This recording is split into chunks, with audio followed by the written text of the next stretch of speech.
Hello. Just read Joel chapter 2. Not a short chapter, but it's second to last chapter of Joel. So in the first chapter, they're talking about this locust army.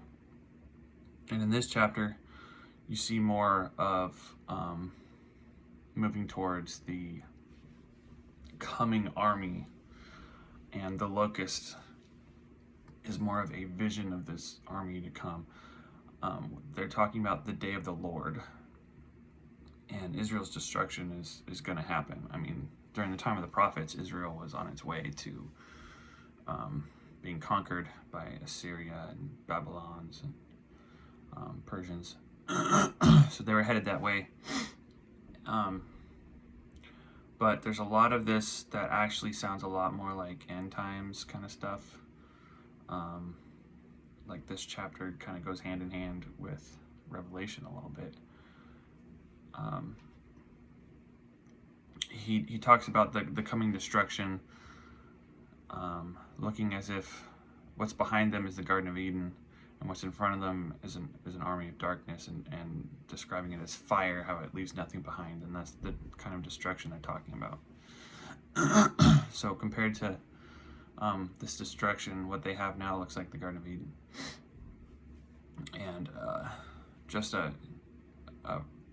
dire warning is what he's giving them. But then he also says you can still come to the Lord. You can always come to him, even in your dying moment. Basically, he calls for all the elders to assemble, all the people, all the children, those that are breastfeeding, those that are even trying to get married. He says, "Come, let the priests, come to the porch and pray for the people, and God will still spare them." But it's a call to legitimate worship, legitimate prayers, and not empty sacrificial, stuff. He wants you to generally turn to him, and when that happens, he said that the day that happens, he will send the army back to the sea, and that they'll stink from their own destruction. But it also ends with some messianic language, speaking of redemption will come from Zion and Jerusalem, which that's where Jesus was crucified, right, in Jerusalem.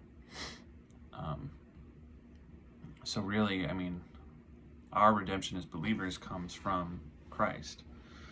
And when we turn to him, like he's calling for here, a legitimate turn, a repentance to him, he's quick to save us in a way that makes the evilness stink of its own destruction, So it's a call to repentance, but really some imagery of how our whole lives we're facing a destruction, and it's only when we turn to God that destruction goes away.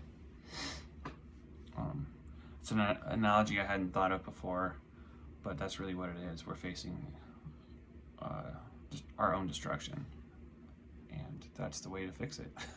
Just turn to him legitimately, like really turn to him.